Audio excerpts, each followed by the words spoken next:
scary. Раз, два, три, четыре, пять. Вышел зайчик. Hello, this is a sound check. Good afternoon, ladies and gentlemen.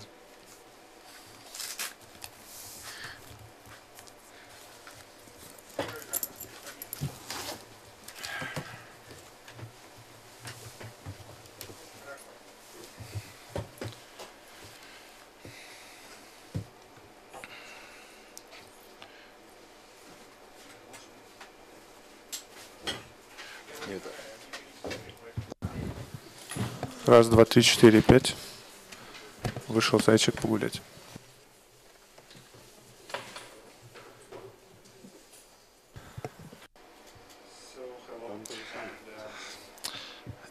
Let's start. My name is Ivan Smirnov. I will help this session to work.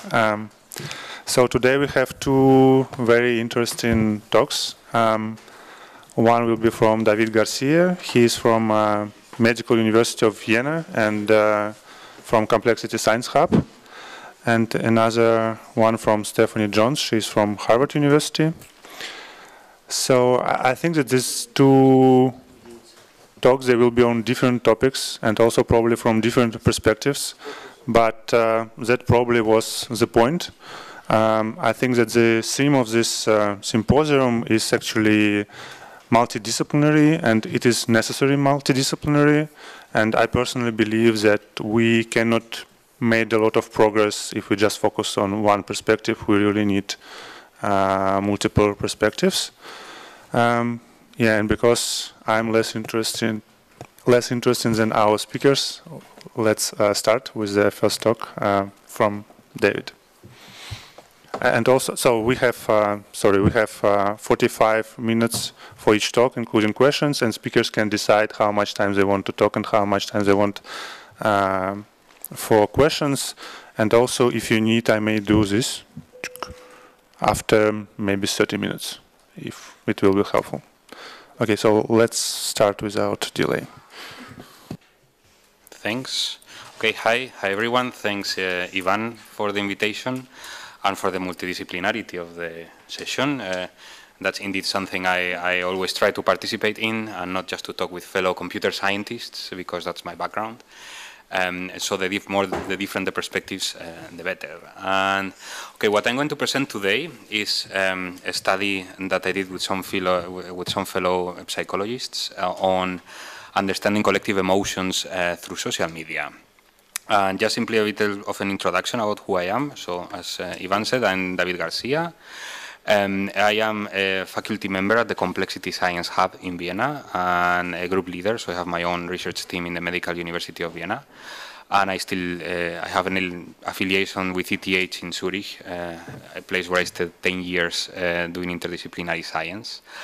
And as I told you, I'm a computer scientist, but I've been working for my whole career with psychologists, and we try to understand the behavior of people in real-world situations, in real life, in their social interaction out there. And when we try to understand this, we need new methods that basically do not exist yet. We need to develop methods to understand the complexity of society. We need to understand society as a whole and not only individuals as isolated pieces. And this is one of the purposes of the Complexity Science Hub Vienna, where I work. There you have a picture of the office that I have back in the 17th century. It doesn't look that good anymore, but it is still there in the center of Vienna. And it's a place where scientists from different disciplines meet to try to create this new science of complexity science, where we try to understand the whole and not just the pieces of the whole. And of course, we have some people from mathematics and statistical physics that help us to develop these techniques or apply things they already know how to use. And we try to apply that in particular to understand big data, to make sense out of big data, to have basically big theory and big methods that help us to apply these very large new data sets to understand, in my case, human behavior, but there are other people working on things like economic risk, on science of cities or the new city science, understanding health. I work a bit on mental health, but other people work on health in more general points of view. and so on. So think that I'm coming from a very interdisciplinary institution in which we have the typical challenges of managing to communicate across disciplines, but that is we're trying to do something new and a little bit crazy, that is understanding big data. And what I'm going to present is first the introduction of what is this interdisciplinary context that we call computational social science, which is an emerging field that people still that people are already talking about as a name. So you can already link this to other research. And then I'm going to present a study that I see is a good example of computational social science that has been to test a manifestation of social resilience on social media. So just this context of computational social science, and the term is used in different contexts with sometimes different meanings, but one pretty well accepted meaning is what David Lazare and colleagues described in a science paper already a decade ago, in which they were saying that computational social science is a quantitative testing of theories from the social sciences with new types of data that allow the analysis at new scales, like the whole social society scale, new breadth across different demographics, or new depths and scales in ways in which we can observe things that we could not observe with more traditional and established social science methods. And so at this point it's important, I think, to clarify that computational social science is basically quantitative and empirical. It's not just theoretical. I stress the just, we need to develop theories and to work on theory, but it is focused on the testing of those theories and not just on the development of theories. It's also important to stress that we are not doing data-driven studies like the typical, I got 100 trillion tweets and now I want to see who shares what at which time of the day. So no, it's an interdisciplinary research that aims to test hypotheses drawn from theories in the social sciences with this new kind of data. So the interface between disciplines is key. And another aspect that it has is that because we're analyzing behavior across different scales, like the individual to the social scale, sometimes we need to have computational models that are basically programs that represent to some extent the behavior of some people to bridge these levels, and that's a heritage of the world computational that we use in this society. So I put there a link of, there are certain related buzzwords like big data, data science, web science, digital sociology, and so on. So there is a lot of ways in which people are trying to use new social media data or understand the digital society. But here I want to stress that this one is pretty particular, pretty well defined. We want to make new tests of theories from the social science with new opportunities from new data, usually generated by digital traces, and it's not just a fuzzy thing of like we want to analyze data, we want to understand the internet. It's very precise. It's at the interface between social sciences and the computer sciences or the computing sciences in general. So why do we say computational social science? And the word computational is used sometimes with three different meanings. One of them is sometimes that is used with the meaning of digital, as in digital sociology, that is basically analyzing the behavior of people through this digital trace data that, for example, could be generated by social media, by using your mobile phone, by posting things on the web. Is the idea of studying the digital society, that is basically our current society in which we are generating those measurable and analyzable digital traces that tells us much more than what we could tell with a survey or with a typical questionnaire.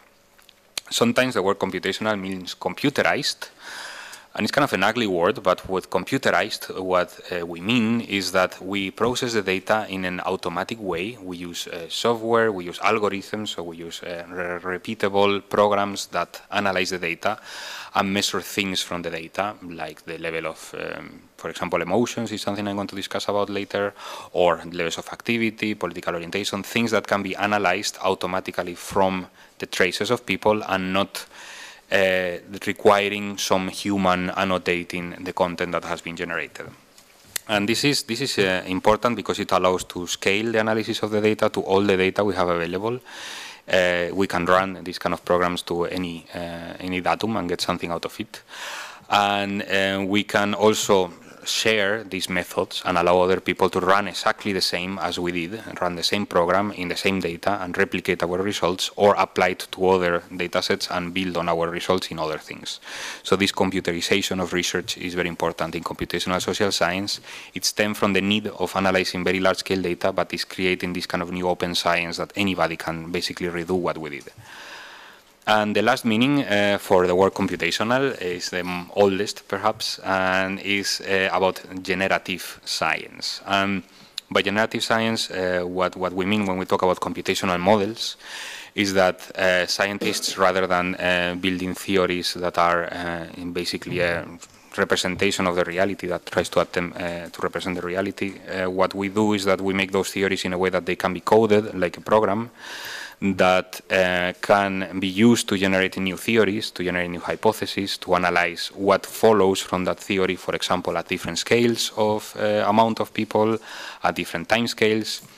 It's basically a method in which we don't just try to test theory, but we try to develop theory in a way that is able to cope with, for example, this divide between individual and collective behavior. And so sometimes this generative approach is very useful to motivate interventions. You can simulate an intervention in these kind of models and make a prediction of what should be the effect of that intervention given some validated observations that build the model. But again, it's sometimes something that is confounded when using the word computational. I use that in my case, and there's a tool or a method that we need to use in complexity science to understand social behavior. So why are we talking about this new data? What are the actual opportunities we get? I think it's not that the data that we receive is just big. It also has other properties that allows us to understand new phenomena in the social sciences and to also add evidence to things that we already know from previous research. One property of the data is, of course, is big. We have big data. We have large amounts of humans across demographic groups.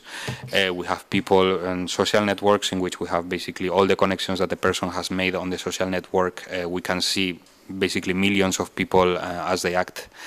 And this allows us to basically go one step beyond what we could do by a particular small survey and create, for example, these large digital macroscopes of trying to observe as much as possible through a digital medium. But sometimes the data is interesting not because it's large, but because it's fast, and that's what I call fast data. And sometimes these data traces are generated at such a fast speed, at real time, basically, that allows us to measure emotion dynamics, for example, or any kind of human behavior at a scale that could be very hard to do with other traditional methods. And for example, this allows us to predict trends on social media, to try to make kind of surveys that are faster and more frequent than a traditional survey.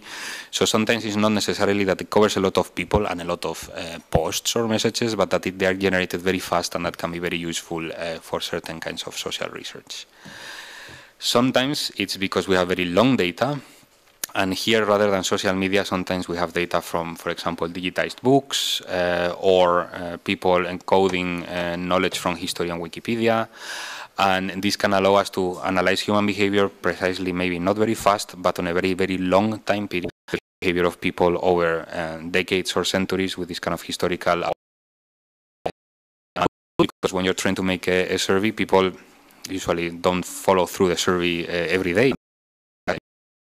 Still keep being active, for example, in social media. So it allows us to get and is the fact that sometimes we, again, don't have a lot of data, but we have that they put on their Twitter.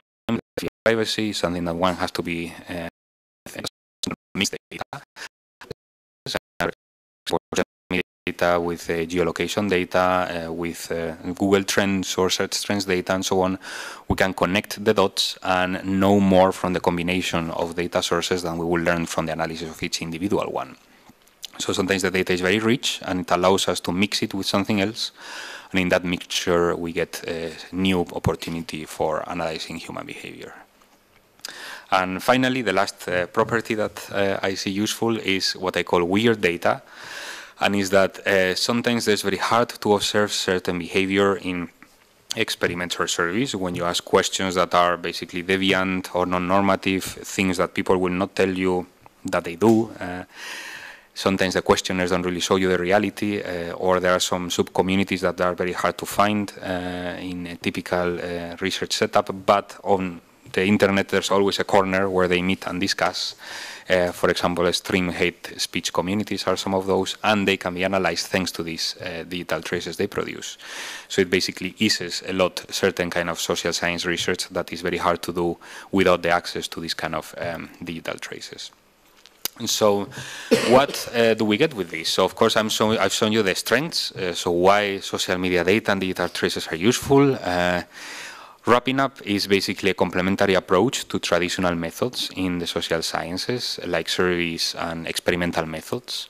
And they allows us to reach these unprecedented scales. We can analyze public data that everybody can access, basically for free. So there are no barriers in many cases for analyzing the data that we talk about, and that we're analyzing real behavior in vivo without having artificial conditions.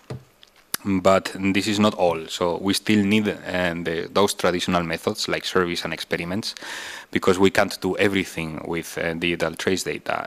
They don't replace the social sciences. It's not a necessarily replacement or new revolution that makes everything outdated. When we study digital traces, we usually have problems with internal validity, which means that it's very hard to tell what causes what, because we don't really control things, we just observe things, and we only observe basically correlations and associations.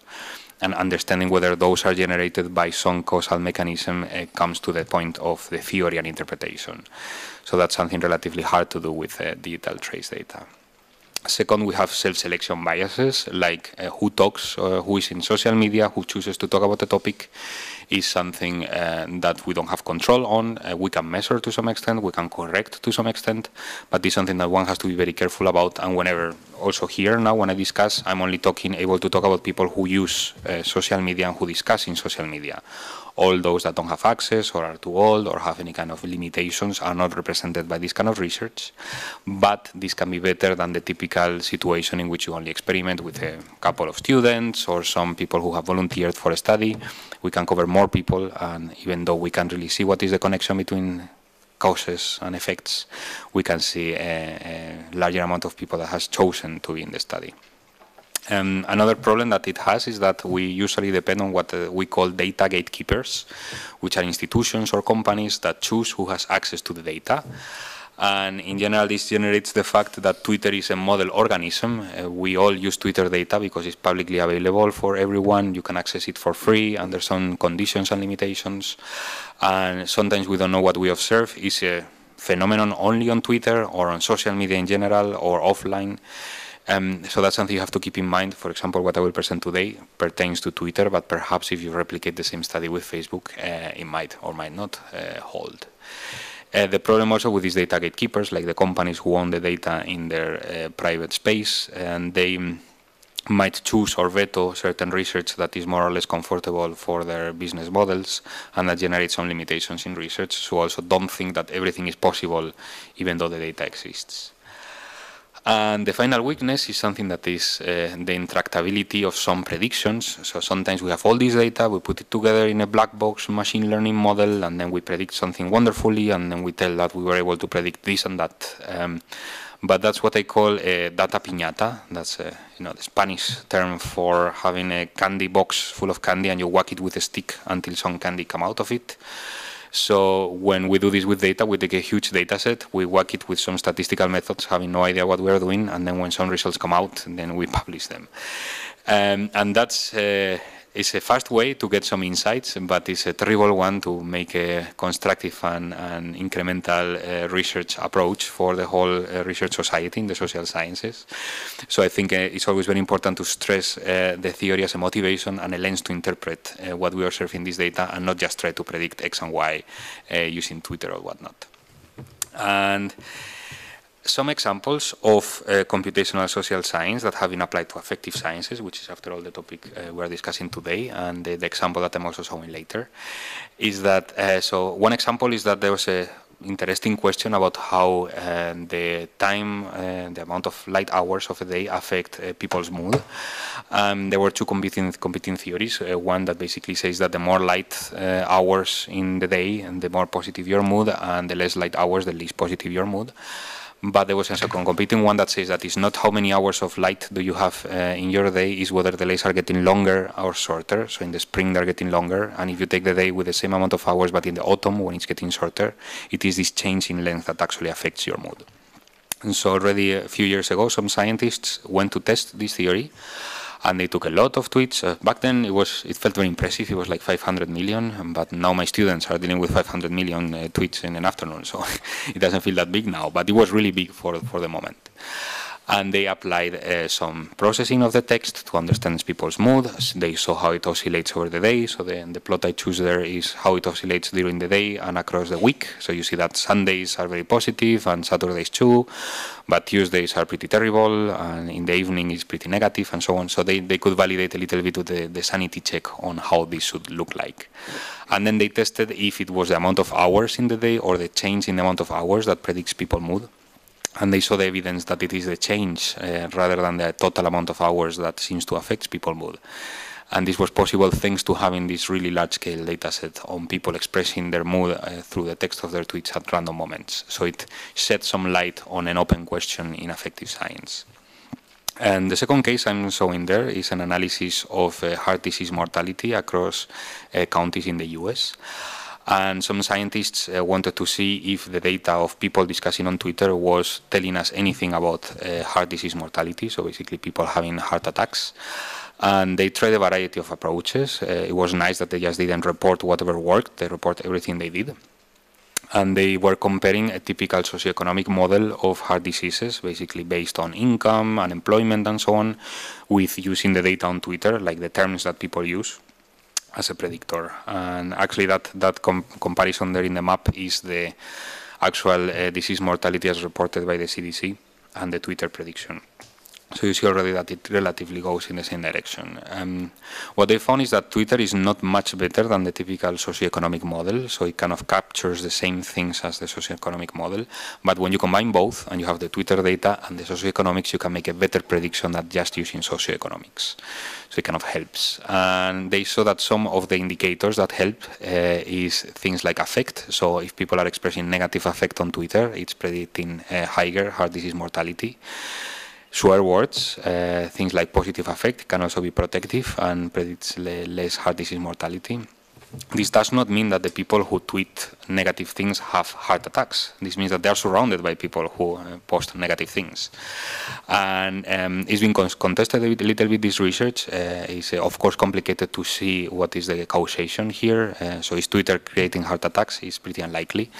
But at least the methods of trying to process this large-scale digital trace data and see if we can improve models that we already had before based on what we know from the social sciences is something that is basically bringing new opportunities in affective science. And two examples of my own research, just to see how I've been using digital trace data for understanding human affect. One of them is a study that we did to test a hypothesis in psychology, or in psycholinguistics, that is called the QWERTY effect. And the QWERTY effect does not, in psychology, does not refer to the network effect of keyboards that is usually discussed in economics. By the QWERTY effect, they mean a very particular hypothesis. It's been posed by Daniel Casasanto, a psychologist in Chicago. And he was hypothesizing that the layout of the keyboard can be correlated with the positivity and negativity of words, such that words that are written with more left-hand letters of the keyboard are on average more negative than words written with more right-hand letters of the keyboard. And this is something that there's a series of possible theoretical explanations. So there's a right-hand majority of the population that perhaps is using more the right hand to express positive things. And there could be a mental metaphor that we don't have when we are talking because there's no right and left when we talk, but when we are using our hands to communicate, perhaps we are encoding it. There's a particular set of possibilities why this could happen. What I thought about is complete skepticism. As I saw that, I thought, like, okay, it seems unlikely that there's an actual correlation. And what we did is that we took a lot of data to test if there was a correlation between, for example, the star rating of a product and the amount of right versus left-hand letters in the name of the product, or the amount of likes versus dislikes of a YouTube video, or the rating on reviews in Yelp. I think we used in total 11 different data sets where we have a relationship between the evaluation of something and the way it's written. And for 9 out of those 11 datasets, we saw that there was a positive correlation between the amount of right-hand letters on something and the score that they got from the community.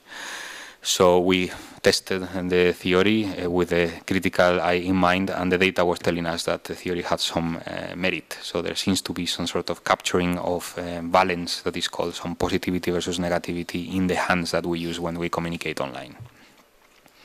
And the second example is another test of a theory from psycholinguistics. It's called the Pollyanna principle. It's a theory with a series of hypotheses.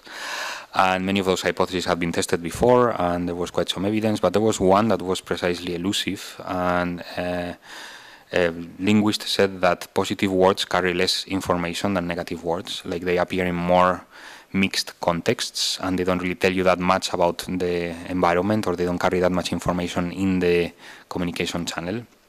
And the problem is that measuring information content of a word, you need a lot of data to do that. You need to process all the contexts and so on. But with a lot of data, we could test a correlation in 3 different languages, in Spanish, German, and English, between the information content of a word as measured through very large corpora and the positivity and negativity of the word. So we could test this hypothesis, and we saw that it also was holding. So it's not by a lot, but some positive words are containing less information, or they don't, if you remove them from the message, they don't really change it that much as negative words that contain a lot of this very important information content in the communication. And what this led me to is to propose a project to the Vienna Science and Technology Fund. It's a foundation that is funded by the taxpayers of the city of Vienna, who every year they choose 1 or 2 research teams that develop a whole research project for between 5 and 8 years. And I proposed a grant to try to understand emotional well-being in the digital society, to use digital traces to improve affective science in a way that they are telling us some things that we cannot really see with traditional methods. So they were very kind to fund this basic research that basically doesn't really have much to do with the city of Vienna. It's something about everyone in the world. So they gave me 1.6 million euros to start my first research team and to study this emotional behavior through social media. So what we do is that we collect digital traces from publicly available data sources.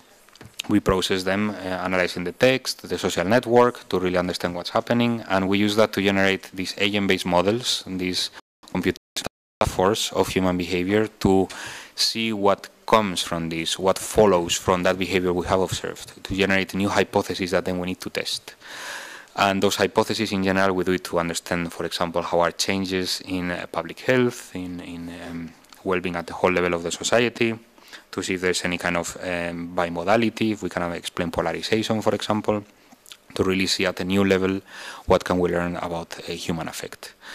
And hopefully in the future, in the next few years, we hope that we can apply some of those technologies, some of these insights by making phone applications or add-ons to apps to really try to help people to improve their emotional well-being. Still a bit too soon for that. We just started less than 2 years ago, but we're getting there. And what I'm going to show today is an example of this research in this project to understand collective emotions. So why am I talking about collective emotions? The first thing I have to do is to define what is a collective emotion.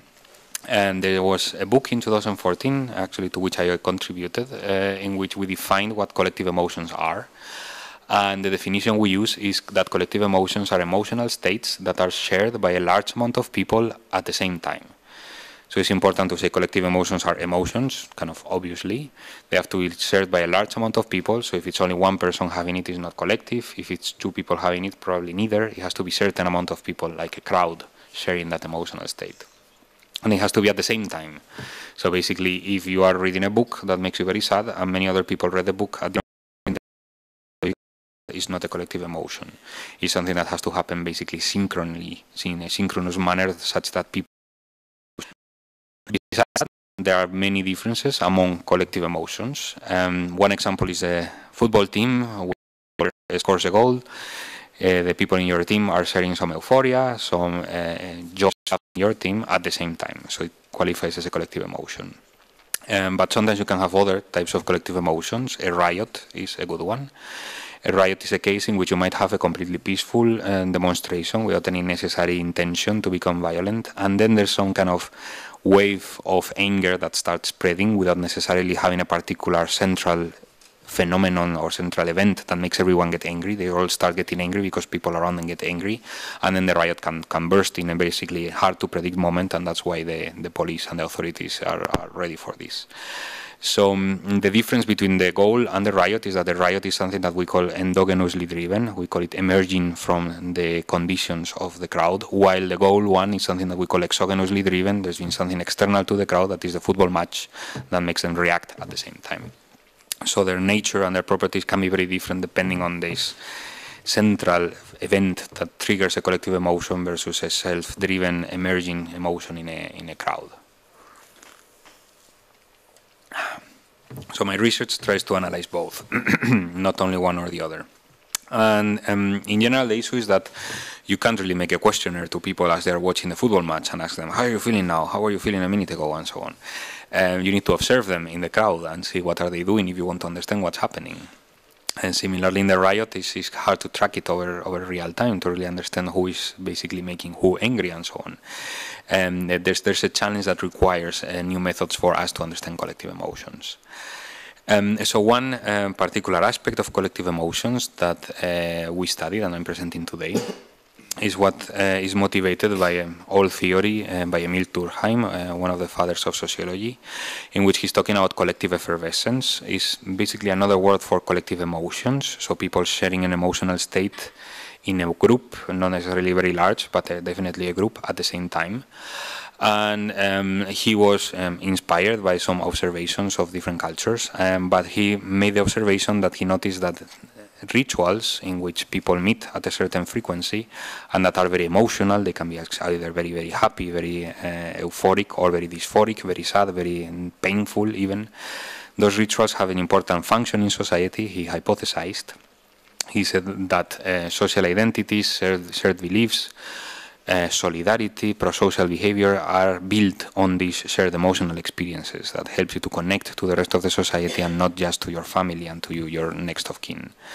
And that's a theory that is relatively hard to test. So we need to observe people over some period of time, see if they're experiencing an emotion, and analyze if they're behaving with higher or lower solidarity. So it's been challenging, and we use this theory to motivate some of the hypotheses for us to understand collective emotions, or to argue about what could be the function of the collective emotion, like a plausible function. So what we focused on is basically, thank you, I have 5 minutes, 10, 15, okay, thank you. With questions, great, okay, good. So we focused on exogenously triggered collective emotions. So there's an external event that makes the collective emotion happen. What external event are we talking about? Negative, very bad, and that affects a subset of the society very badly, but it can affect the rest of the society because of the trauma. And the trauma could be something like a terrorist attack, a catastrophe, like an earthquake.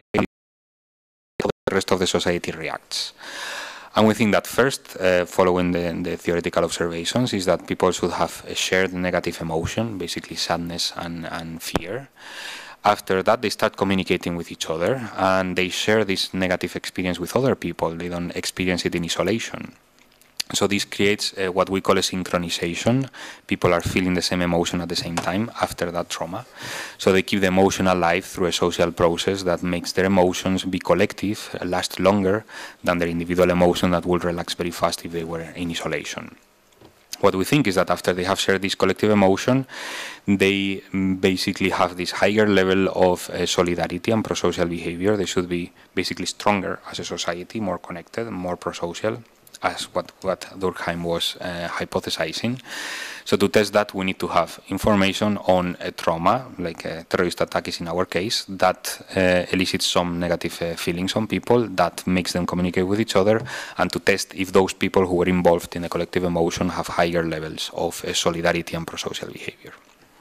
So that's what we did with the Paris terrorist attacks of November 2015.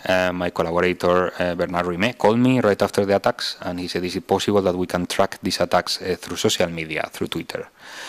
So these attacks were extremely deadly. 130 people died in Paris. It was perpetrated by ISIS.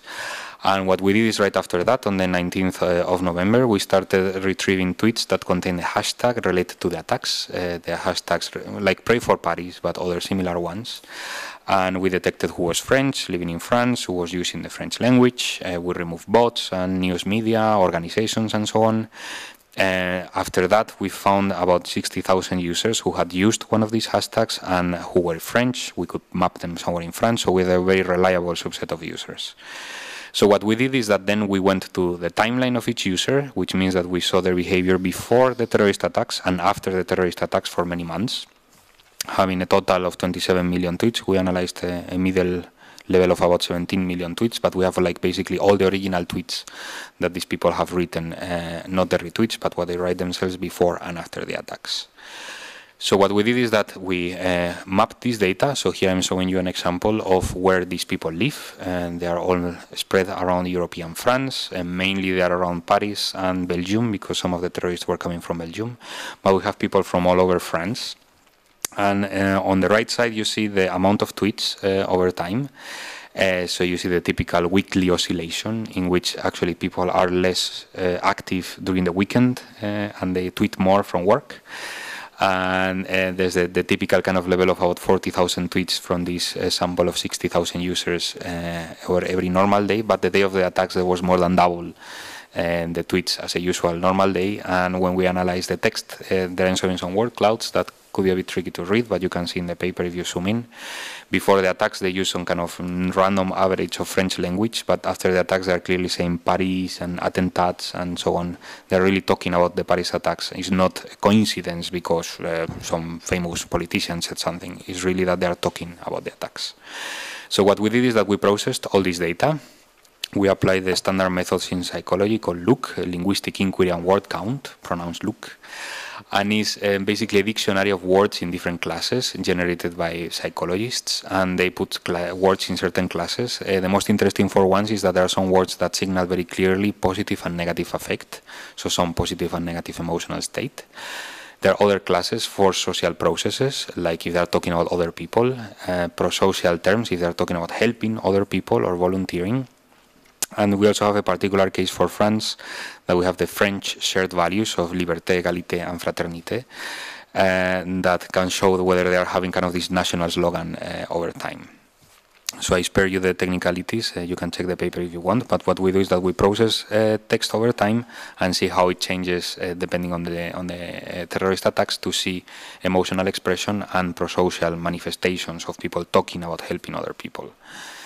And yeah, I will spare you with the modeling. I will talk first about what we did. We analyzed the behavior of people through an agent-based model, which is telling us how their valence or their positivity and negativity changes over time. And that makes a precise prediction that the shared collective emotion should last for a while. It doesn't relax instantly to a baseline level. It lasts for about a week to 10 days, thanks. And with that prediction that we got in simulations, we went to the data. So I will show it here for you. This is the analysis of the text. We have a score of positive and negative expression. And there you see the negative one in red and the positive one in blue. And the red line vertical is the night of the attacks. So there was a huge increase in negative expression at the attacks that took about a week to 10 days to relax back to the neutral. For positivity, there wasn't a strong effect, a slight decrease that also came back very fast to the neutral. But what we can see is that we can decompose this negativity in different types of negative expression, in particular anxiety, sadness, and anger. And that's what you see in the lower panel. And there we see that anger was the one that jumped the least, actually, compared to anxiety and sadness. And so it was not a reaction of basically violence against the communities that they could think that were responsible for the terrorism. It was anxiety or fear that there were more terrorist attacks. And one day later, with some slower process, sadness of feeling this kind of second-hand sadness for the loss of other people. When we fit our model on this, we see that there is some kind of social sharing of emotions. It's not that people are in isolation. They do talk with each other about their emotional experience with respect to the attack. And what we did is that we saw what we call these social resilience indicators in the text, whether they talk about helping other people or about shared values like pro-social behavior or simply about other people. So here you see this same plot as we saw of each of these types of linguistic indicators over the different days. And at the day of the attacks, there's a slight increase, but the day after the attacks is the peak, is the maximum, and it takes very long for this kind of social resilience or prosocial behavior indicators to go back to the baseline. They take weeks, many weeks afterwards. So we see that there's a slower remnant on prosocial behavior in the community that outlasts the collective emotion. So then what we did is that we analyzed the dependence between the emotional expression of people and this longer prosocial language that they have. So here I'm showing two groups of users, the high emotional synchronization group, so these are people that were very emotional after the attacks, and the low emotional synchronization groups that they were basically at the same emotionality as before the attacks. And on the vertical scale, you see the frequency of social process terms, so how much they are talking about other people. And what we see is that the group that was very emotional after the attacks for many months after, so the time scale there is about 6 months, they talk more about other people after the attacks than the people that were not so emotional. So this hypothesis of Durkheim that the experience of a collective emotion creates a higher linking to other people seems to have merit, and we observe it here. So we repeated this for prosocial terms, so about people talking about helping each other and shared values. So here you see the difference between groups over. So we've seen in all cases that over weeks and months after the attacks, the group that was more emotional had a higher frequency of use of these kind of terms than the less emotional group. So it seems that there's a longer effect that can last up to 6 months, we observe, that people are a bit different after they have experienced this collective emotion. So, okay, just wrapping up, the conclusion is that we could test this theory of Emil Durkheim, that a terrorist attack can trigger a collective emotion that is not just individual, and that it might have a longer effect on prosocial behavior and social linking between people, and that they're not just venting the expression of an emotion in social media, it's actually helping people to keep together and to behave in a more prosocial manner, or at least talking about behaving in a more prosocial manner. But we don't know what could be the negative effects, whether this kind of prosocial behavior could have a darker shade of intergroup conflict or intolerance or short-term orientation. There are still many questions, and we cannot really say that this is necessarily good. It can become very bad. So if you want to learn more about it, you can check the paper we just published in Psychological Science, and if you scan that QR code, it will also take you to some online visualization to explore the results. You can download the data and replicate our analysis if you want, with all the Twitter data. And if you want to know more about my research, you should check my website, digarcia.eu, where you will see the rest of what I've done in this topic. Thanks a lot.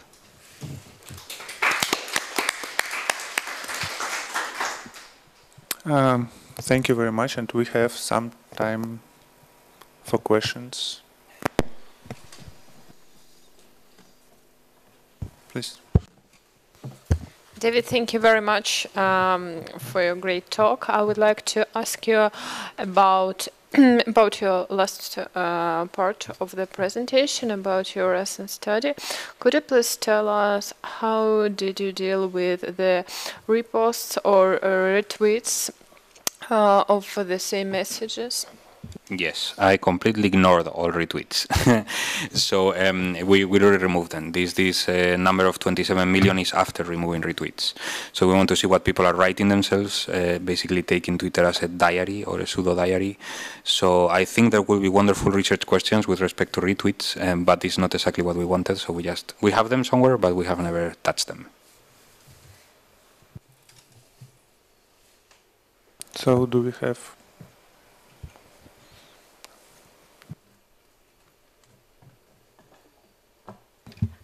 Yes, thank you once again for the presentation. And I was wondering, can we consider the movements like Me Too as a manifestation of collective emotions? Or if not, how can we deal with them?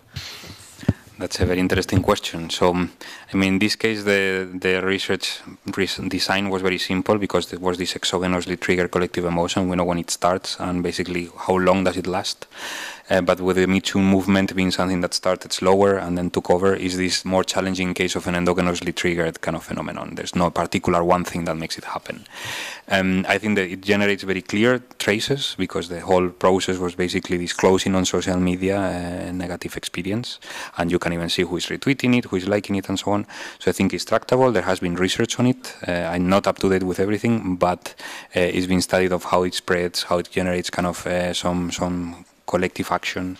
And then, yeah, it's one of the silver linings of this digital society. You can analyze how positive things or for change spread over the society.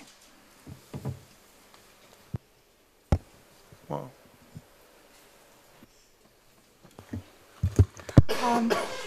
Thanks for your very interesting talk. I wanted to ask just a small question. Do you plan to do something about positive emotions, positive collective emotions, or plan to after 3 years? That's also a very good question. So actually we have been monitoring our World Cup here, and we have all the tweets in different languages in different countries. We have the ones from France, so it's a very nice example of an actual positive one, but we still haven't touched them. So I have basically the same design. I have been tracking everyone saying something about the World Cup, and now we could go back and see if it had made any change. Ideally, the theory says that there should be also a change. It doesn't need to be necessarily a negative emotion. Shared joy ideally should also work to generate more prosocial behavior. Whether it works or not, I'll let you know. And maybe we have time for one more question. So if no one wants, then I can maybe ask us. No? Okay. Thanks. Just one more question. So you found that indeed reaction in social networks and some negative events are connected, and that collective emotion are represented in the internet. And what are next steps? So how can we use it practically or in further researches, something like this? I mean, this can show you a bit that there's some signal that we measure about emotionality. So it's not that what we express online is completely decoupled from our emotional experiences. There is someone saying something about how they feel.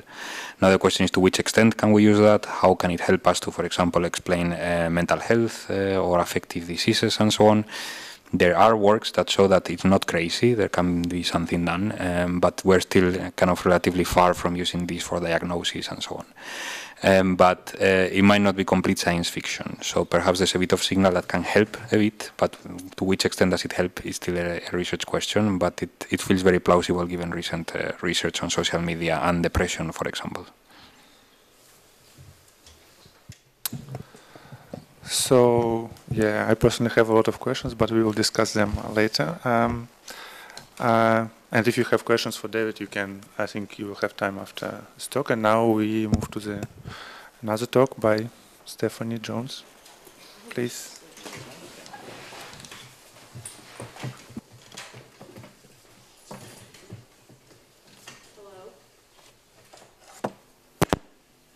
Oh, I didn't turn it on.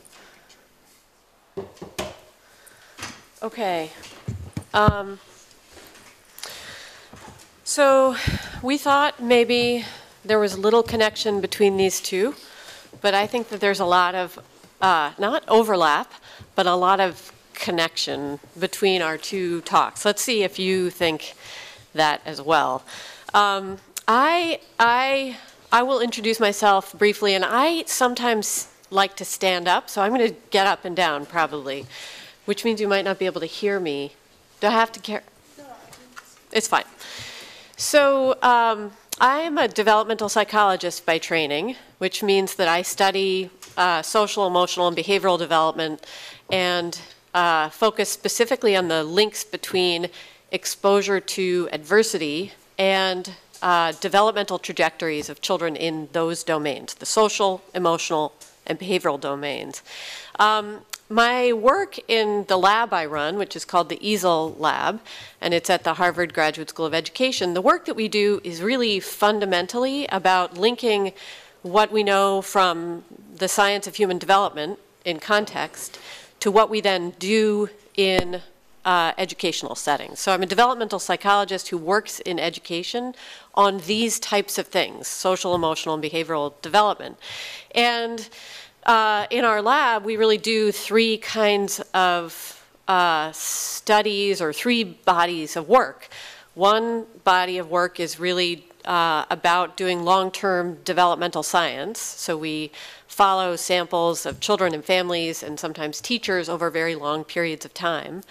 We also design interventions. So we make interventions and we implement them in schools, preschools, primary schools, higher education, and then we study them. So we randomize schools or classrooms to conditions, we implement something, and then we study those who are exposed over long periods of time. The third category is really what we describe as sort of building and communicating with the field. So we try to distill information and share it through different kinds of reports so that others can learn more about this field and access the science. So today, I'm not going to talk about a specific study. I'm going to give a kind of high-level overview of this field. And the reason that I'm doing that is because the world of education, the world of public policy, definitely in the US, but increasingly in other parts of the world, is very interested in this area. And some think that focusing on soft skills or non-cognitive skills or social and emotional skills is kind of the new answer in education. It is a way to solve the problems that we face, certainly in the US, with achievement gaps of different types, that this might be the pathway through that problem. And I'm not sure that that is true. I'm not sure that that's actually the answer, but it's certainly one way to begin to work on a problem like that. So with that in mind, I think I have about 35 minutes, which means that I'm going to talk relatively quickly because I always bring too many slides, which is my own self-regulation problem. I love to make the slides. So forgive me, and if I go too long, I'll just stop, and then we can talk about it later. And I'm happy to share the slides with anybody who wants them. So I thought I would say something very quickly about the discipline that underlies a lot of the work that developmental psychologists do in education, which is called prevention science. Then I would go into this big, broad overview of the field of social, emotional, and behavioral development, which is really sort of highlighting key aspects of the science that sits behind the practice and drives a lot of interest at different levels in this area. Then I'm going to talk about the practice, which is like, what do we know is effective in preschools, in schools, and other settings to build this body of skills. I'm going to talk about one innovation that we're working on in our lab to sort of rethink how the work happens. And then I'll highlight some frontiers. So we'll see if we can get through that in 35 minutes. So the background is really prevention science. And prevention science as a discipline, it began largely in the worlds of mental health and clinical practice. So preventing the onset of major disorder and dysfunction. It's changed over time and is increasingly applied to education. And it's really about connecting evidence and science to practice, and then using practice through experiments and trials in the real world. So the real life of human people, there's one connection between us, to build the knowledge base. So if we understand or we think we understand something, and then we try and manipulate it in the real world, we've really tested our theory, right? Our basic understanding, and in so doing, we contribute to the evidence base. And so all of the work that we do in the EASL lab is really about this cycle, and hopefully you'll see some of that as I go through. So here is the whirlwind about the science. And this is really a summary of 2 to 3 decades of research in this field in just a few slides. So forgive me if it's very synthetic. There's lots of evidence like this to sit behind this. So the first part of the science is really to say, what is social and emotional learning? And it's in its most basic sense, it's about these 4 things. So the first thing at the top in the blue is really about how thinking is managed, right? How thinking and attention is focused and deployed and shifted. It's about managing behavior, right, which is me sitting here and preventing myself from jumping up and throwing my hands up, because that would seem weird in front of all of you watching this presentation. So I have to manage my behavior in this setting. It's about having and building positive relationships, and it's about feelings. So sometimes in this field, there's a lot of interest in one of these areas or another. And so there's a great deal of interest in emotions, but it's not just about emotions. There's also a great deal of interest in certain features of the thinking part, like perseverance or conscientiousness. But it's not just about that. It's about all of these together. And if you imagine, if you take your head and you put yourself inside the head, the brain, and the body of a learner. So take a 10-year-old and put them in the chair in the classroom and think about what they need to do to access what the teacher is teaching them. They need to focus their thinking. They need to prevent themselves from pushing the child who's sitting too close to them. They need to be able to have a positive relationship with their teacher, and they need to be able to manage positive and negative emotions. So they need to bring down their excitement when they have to, and they need to amp up their energy when they have to, and they have to manage things like frustration. So that's all central to learning. You could replace learn in this slide with the workplace, and these would still be true. These are all features that are essential to a productive and effective workforce, and economists are telling us that the future labor market is really about this, about being successful in these areas. So, the challenge is that these are basic ideas, and the way the field talks about this stuff is in all different ways. So here is a set of headlines from the US, like magazines, newspaper articles over the last 5 years, and you see everything in here. You see words like traits, you see emotional intelligence, you see social intelligence, you see social and emotional learning, you see focus, you see sort of psychological traits. Everything is in there, and it's very hard to distill the information in order to get concrete and specific about what's important. So in our lab, because we design interventions, we're very focused on being specific and concrete about what's important. And so we actually organize this field into 6 major categories. And I apologize, 6 seems like a lot, but it is really what's represented in the literature. So we talk about 6 things.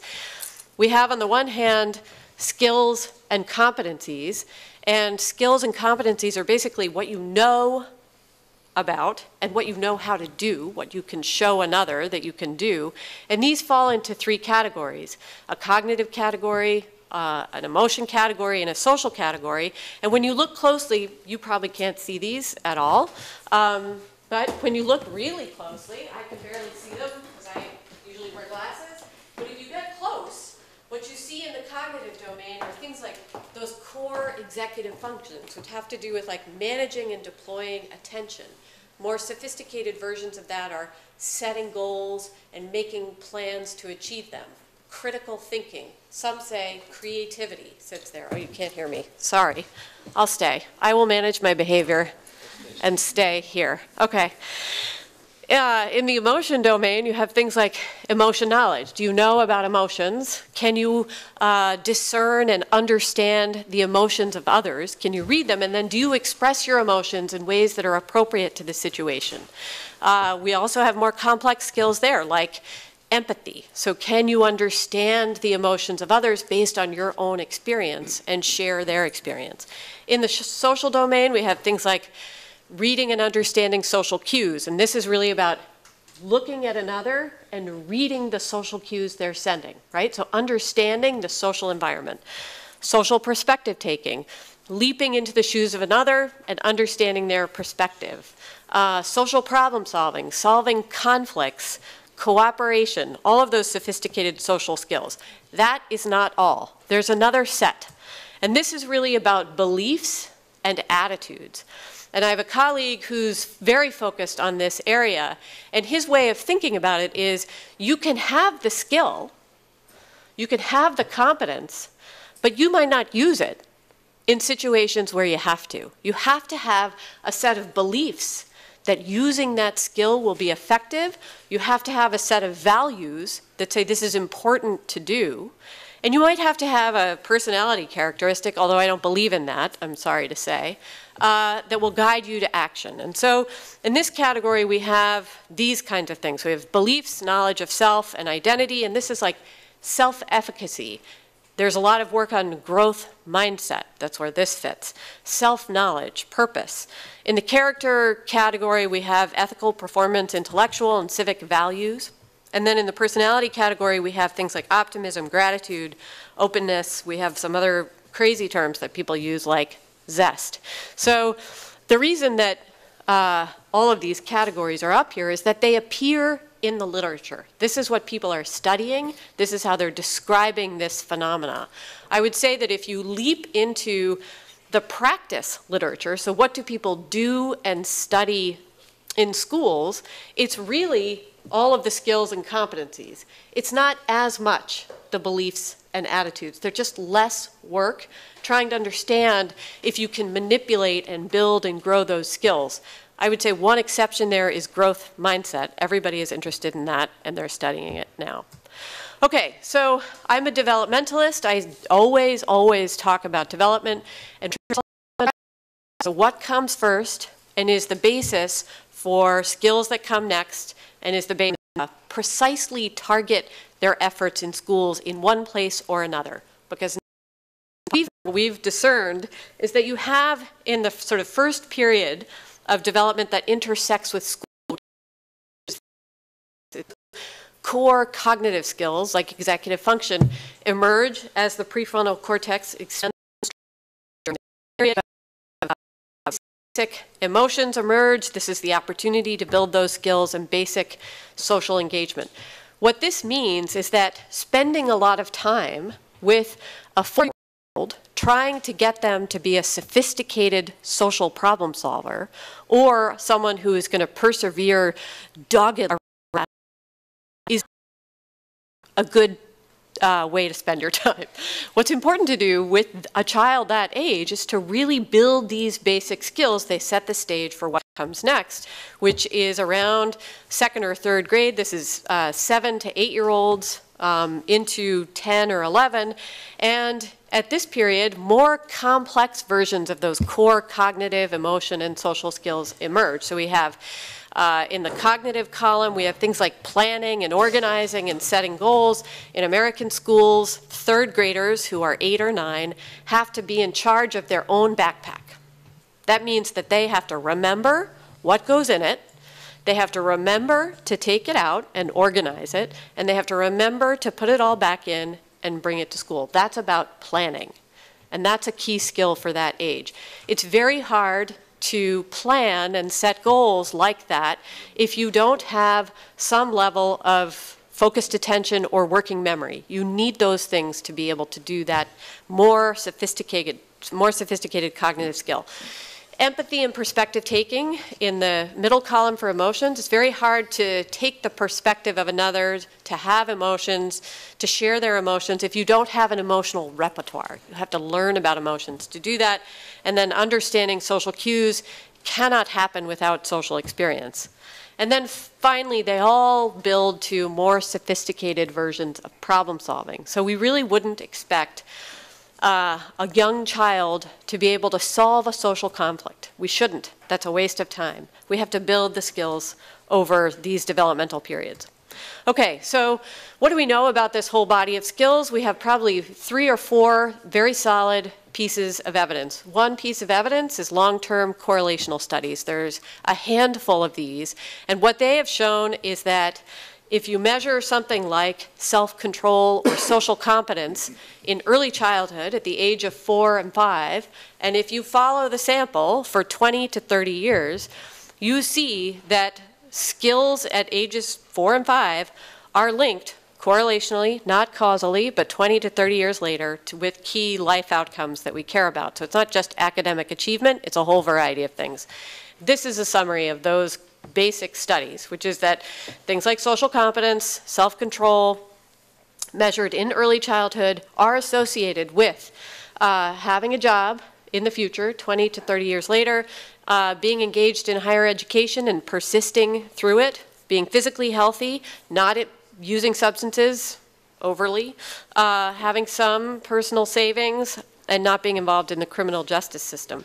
What's interesting about these studies is that these basic associations are over and above IQ and other indicators of academic progress, as well as sociodemographic indicators. So, one piece of evidence. Another piece of evidence are a vast number of large-scale evaluations or trials of interventions that are implemented in preschools or schools or elementary schools or in secondary schools. And these studies, if you look across them, basically tell us what we can expect from interventions that are implemented like they are in these studies. And what they show, if you look across them through meta-analytic work, you see that these kinds of interventions generate impacts in the social, emotional, and behavioral domains, which we should expect. But they also generate impacts in the academic domain. So even in areas that are not directly targeted by interventions, we see a boost in those areas as well. There's also interesting variation by key groups, which I'm going to give you an example of in just a second, and there's impacts at the level of the teacher, meaning on teacher practices, and some impacts at the level of the school. So this is just a summary of the studies that sit behind that. There's a meta-analysis that I think is, in some sense, responsible for much of the interest in this area. It came out in 2011. Some people think it's not a very good one, but never mind. So in that study, they basically show that there are impacts in the social and emotional domain of about half a standard deviation, more or less, and that there are these carryover impacts in areas like academic performance that are about a third of a standard deviation. This work has been confirmed in other studies that have happened more recently, and they generally report the same pattern. They also report that the effects observed in the original studies sustain for about 3.5 years. This is an example of some of the key variation in outcomes. This is from a trial that we did of a program, like all of these other ones, called the 4 R's: reading, writing, respect, and resolution. We did a trial of this program in elementary schools in New York City. We randomized schools and we followed children from 3rd to 9th grade, essentially 2 times each year with surveys and those kinds of things. And we did find, in general, average effects of the program on kids' outcomes. We did not observe average effects of the program on their academic outcomes, but we did see that for children identified at the baseline, at the outset of the study, as having the most difficulty with behavior. These are the kids who tend to be expelled or suspended from their school. For these kids, the effects of the program on their academic work were dramatic, about half of a standard deviation. For these kids who really struggle the most, an intervention in social and emotional learning served to boost their academic outcomes, so their reading and math standardized test scores. And one reason for this is that they were attending school more than their counterparts in the control schools. There was something about the intervention that was creating a culture and a climate in the school that allowed these most difficult kids to be there more. And so they accessed the learning environment more and they did better. There are also pretty consistent and substantial effects at the classroom level on teacher practices. So the kinds of things that teachers do in the classroom that are positive, so positive climate, fewer negative actions on the part of teachers, and then more effective management of behavior. This finding that's up here is repeated across many different studies. It's very consistent and the effect sizes tend to be the same. One reason for that is because everybody uses the same tool. So we see when we use the same measure, we see very consistent findings across studies. One of the challenges in this field is that sometimes the findings can appear inconsistent, and that's because everybody uses different tools, which is a problem I'll come to in a minute. Then finally, we have this new science from cognitive and behavioral neuroscience about the role of stress on the brain and on behavior. And I won't go into it in detail, but it's basically about identifying different types of stress.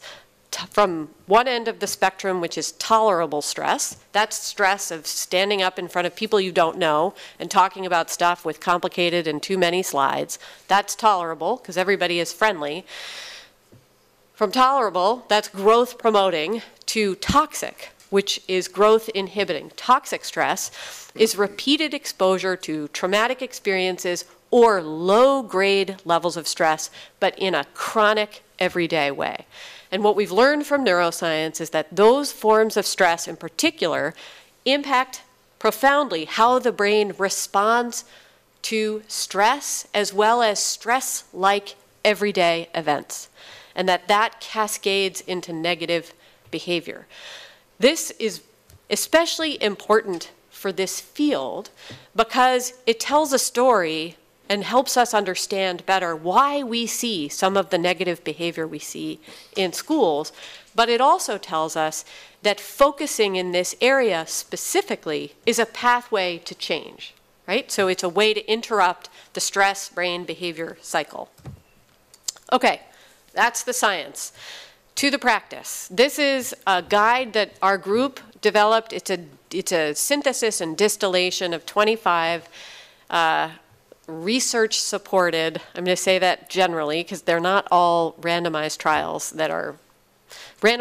that support these programs. In any case, it's a synthesis of 25 SEL programs, most of them originating in the US and deployed in the US, although some around the world.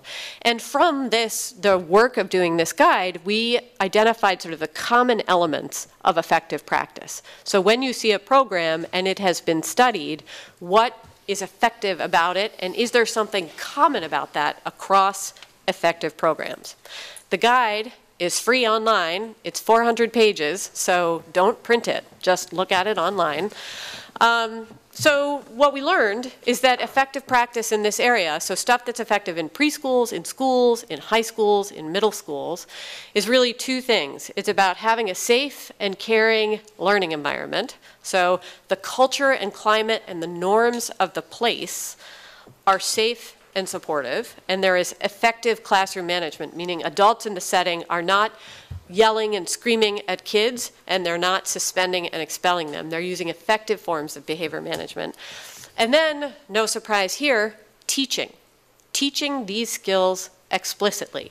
These are, of course, completely related to each other, so the best instruction will not work in a place where adults are treating kids poorly and where they don't feel that they belong or feel that they are safe.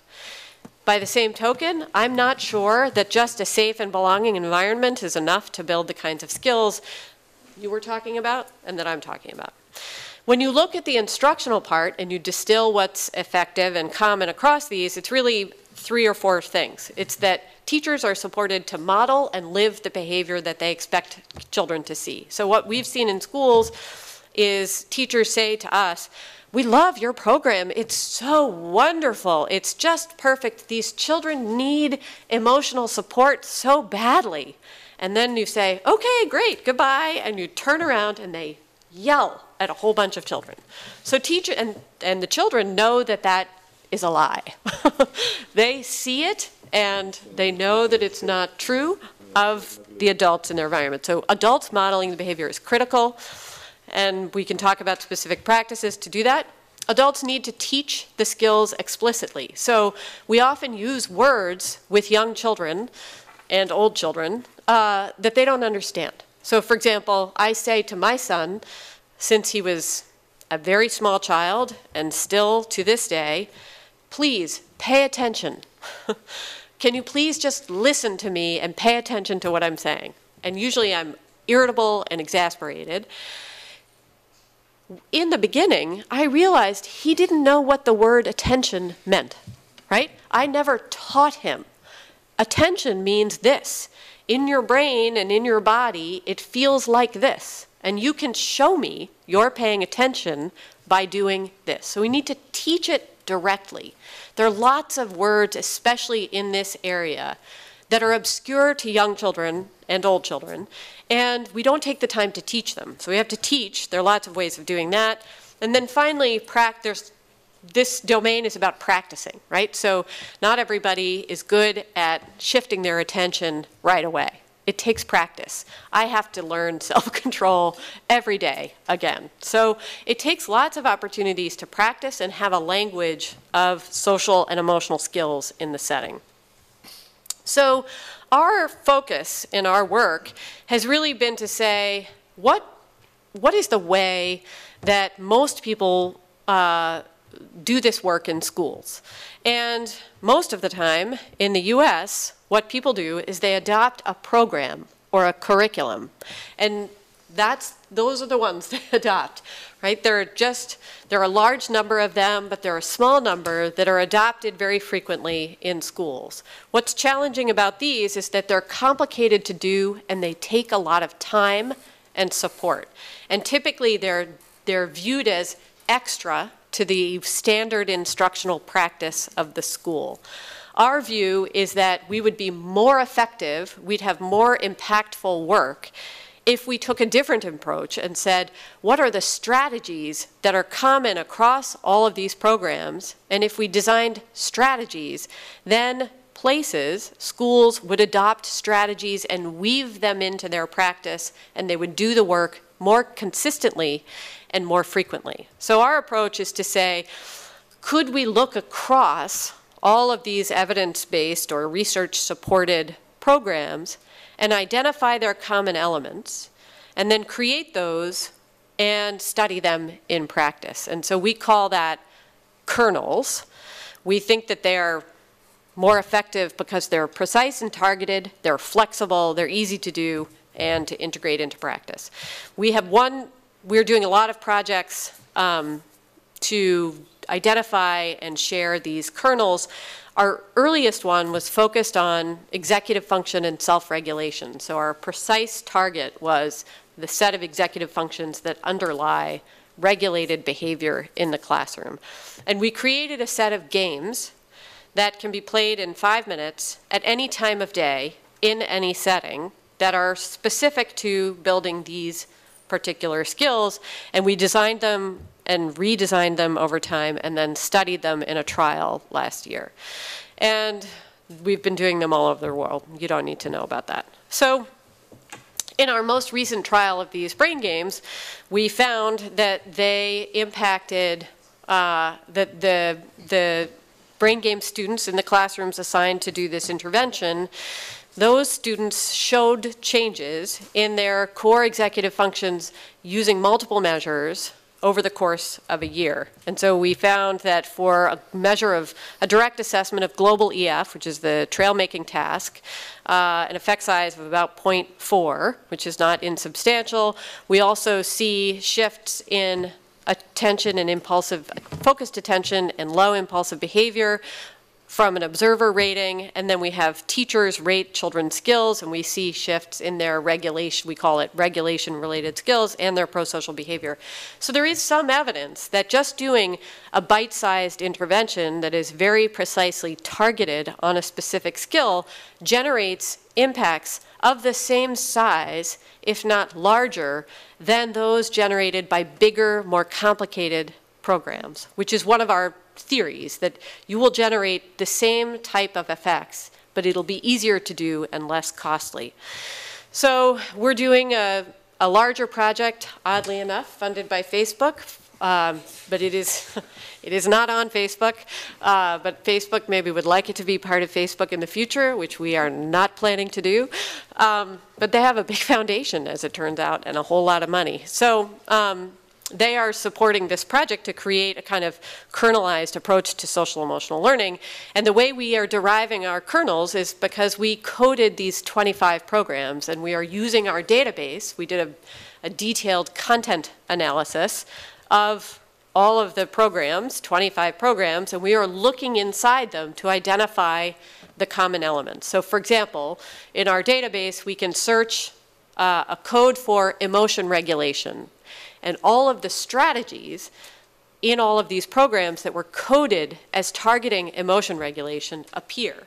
And so in looking at all of those, we've probably distilled 400 different types of strategies into a common set that are of about 7. So we're creating those and then doing a trial, testing them next year. Perfect timing. And that's what they look like. They're very simple to do. They're on cards. So in terms of the frontiers, I just want to mention a few things that are critical to sustaining the work of this field. And so if you're interested in social and emotional learning, these are the things you have to do. Okay, the first is figure out what I call the lexicon, so just to sort out this terminology. The second is to reshift the focus a little bit, and the third is to address assessment and evaluation. These are all huge tasks, but they must be addressed. So the first is this issue of the lexicon. As I alluded to in the very beginning, this field is referred to in a million different ways. It's very complicated to navigate what people mean by the terms that they use. Sometimes people use the same word to refer to very different things with different meanings, and sometimes they use different words to refer to the same thing. And that makes it very hard to use the science to think about what to do and then what to measure. And so most of this challenge comes from the proliferation of frameworks to sort of define what's important. And our view is that the answer is not to unify the frameworks, but instead figure out a way to connect them to each other. So those who employ a particular viewpoint or have a way of thinking and talking about this field can communicate effectively with those who talk about it a different way. And so I can just give you 1,000 examples of this from different literatures. I won't do that. What we did is we coded the frameworks in the same way that we coded the programs, and we created a website that is called Explore SEL. It is available to the world, that allows a user to compare and look inside frameworks and then understand terminology. So it has a set of tools that allow a direct comparison of frameworks, but also a thesaurus that allows one to look at specific terms and see how they're coded and what they're related to in other frameworks. The second frontier is really the focus. So we've spent most of our time, and I have spent most of my time, talking today about skills and competencies of children and youth. The truth is that to be effective, we really need to target adults, so adult skills and competencies, and conditions for learning, so the ways that places work and what happens in them that affects the kids in them. And I'm not certain, but I think maybe that if we had the design and the tools to allow us to do a head-to-head comparison of a focus on adults, shifting adult skills and competencies compared to the focusing just on children, that we would see if we could build the skills in adults, it would be way more effective in the short and long term than the work that we spend, the time that we spend working with kids directly. So adults, if they change, they create the conditions for children. So if we can support them, we can make a bigger difference for them and for the kids they serve. I think. I'm not sure.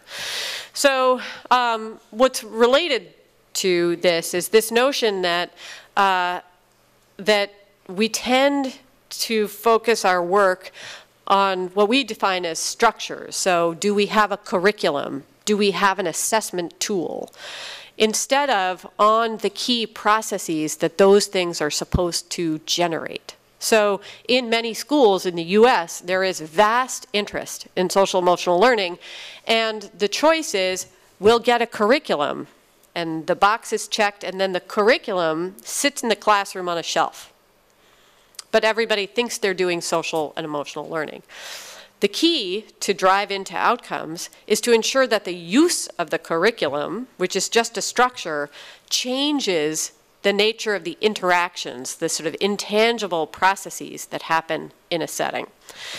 So we need to focus on process, not just structures. And then finally, the third frontier, and probably the one that is of most interest to folks and the most complicated to solve, is one of assessment and evaluation. And this is captivating to policymakers in the US who want to measure in a large-scale way the skills and competencies of the population, but also to consider holding teachers accountable in their practice to moving the needle on these skills.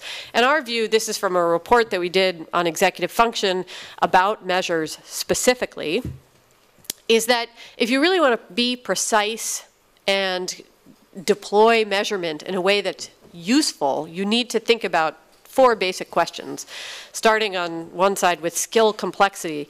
What is the skill itself? Like, is it a simple or complex skill?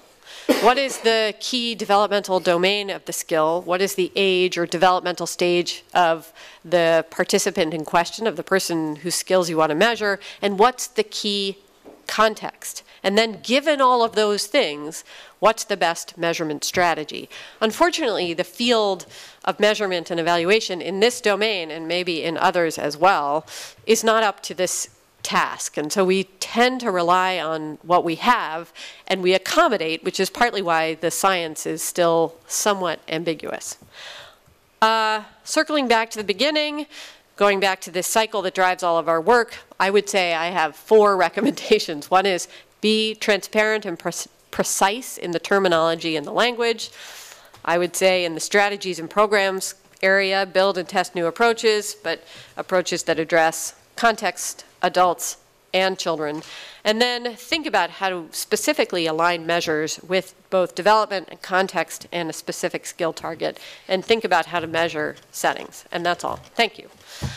You can email me, and I'm happy to send you the slides. Okay.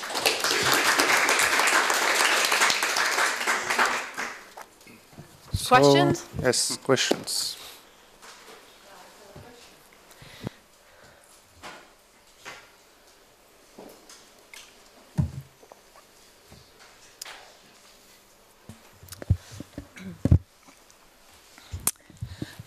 First of all, thank you so much for the amazing presentation.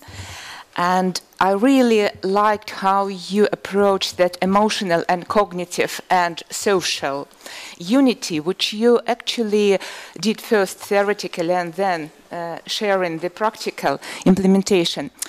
And my question is related to the unity of those 3 factors, which is probably you've heard of it. And this is a phenomenon of переживание. This is a Russian word introduced by Vygotsky, which actually unites all of them 3. And Vygotsky suggested to use it as a unit of analysis, first of conscience and then of development. So my question is, and as you said, there is a huge lexical disagreement between in the field in different. So I'm just bringing one more thing to discuss. But actually, for me, переживание is quite useful notion to analyze the developmental processes. So my question is, have you heard of it? And if you have, how you are using it, or probably thinking?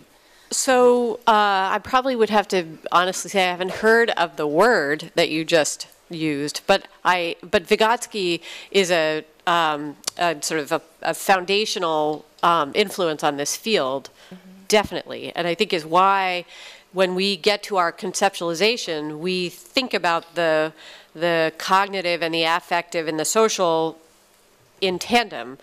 There's much that's artificial about separating them, and we have to separate them in order to communicate about them sometimes, especially when we're talking with those who do the work in practice. It's much easier if we simplify it. And if we think about some of the kind of developmental, what I would like to describe as sort of developmental pinpointing, we tend to separate them in order to talk about stage salient developmental skills, meaning what's emerging developmentally in early childhood is really, and what's sort of available for work is really those core cognitive skills. And they're tied to a set of important emotion skills, but they're really active. And so we separate them in order to get folks organized around precision and simplification in their focus. So the work of Vygotsky is all through all of this. But when we get to the translational part, where we try and sort of distill for others, we have to oversimplify often. Yeah, thank you so much. Yeah, it's really useful to separate them for analytical purposes, because it's very hard to analyze data. For example, I'm using qualitative data, narrative data, and this is very hard when emotional and cognitive go together. So yes, it is, yeah, I agree. Yeah, thank you so much. You're welcome. Yeah. Any other questions? If maybe I can ask, use my position as moderator. I have like a set of pragmatic questions. Well, the first question is, would it be easy to adapt the interventions that you use to Russian context? And would you be actually interested in testing the adaptation here?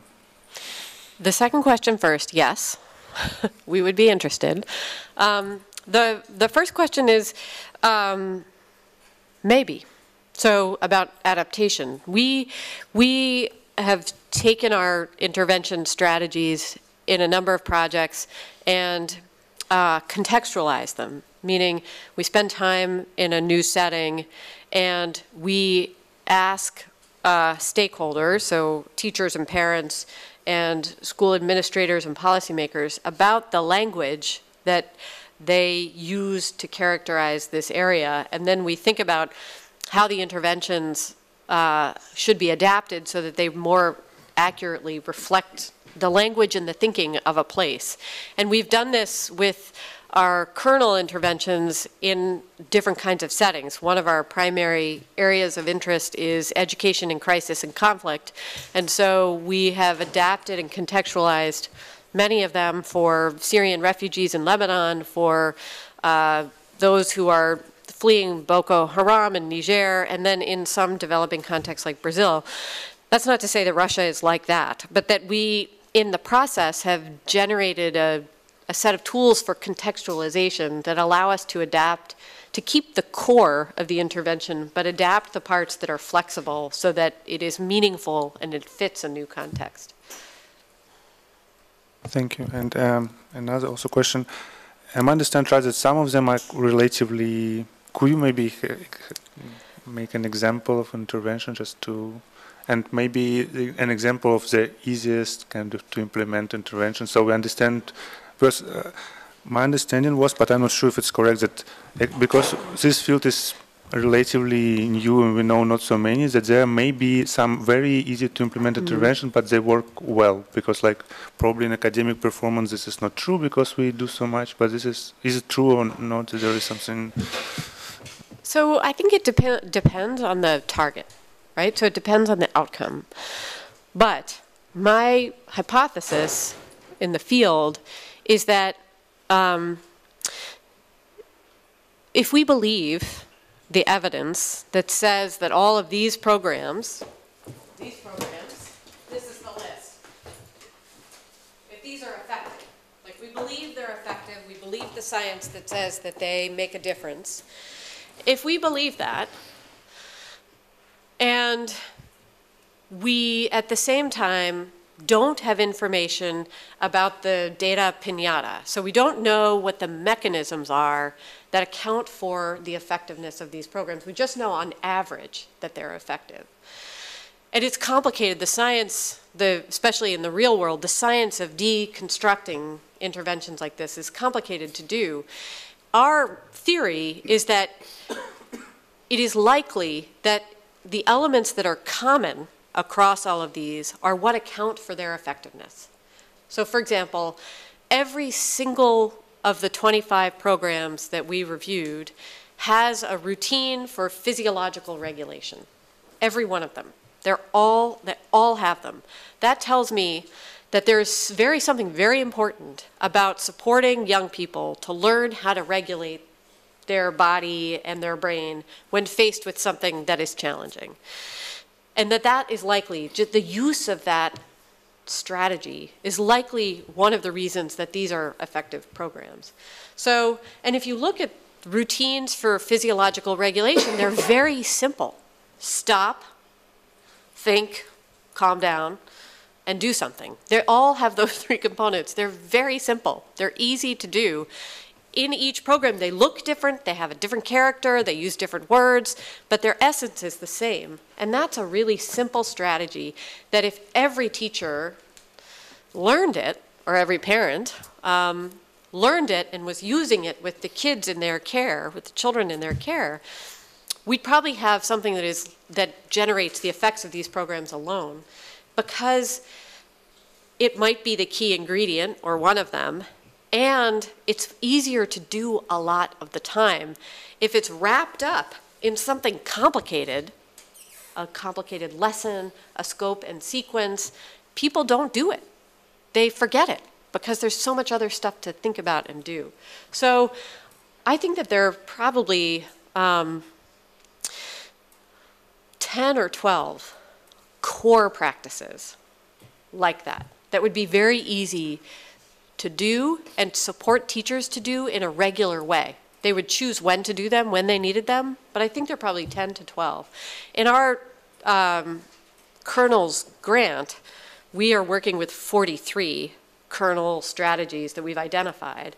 And we expect that once we finish our piloting and our trial, we'll learn that teachers only choose a small set of them to implement in their classrooms. And those will be the ones that are high levers for distilling and sharing and trying. Thank you very much for. That was exactly what I was asking. And this is work in progress. Right now we don't know. This is work in progress, right? Yeah, we know some things.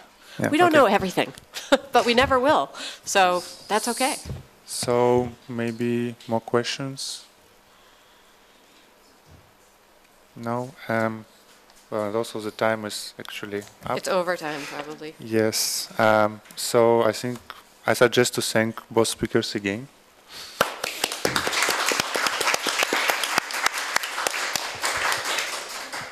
And I think you can probably talk, right? With both, you are staying here for some time. So if anyone wants to.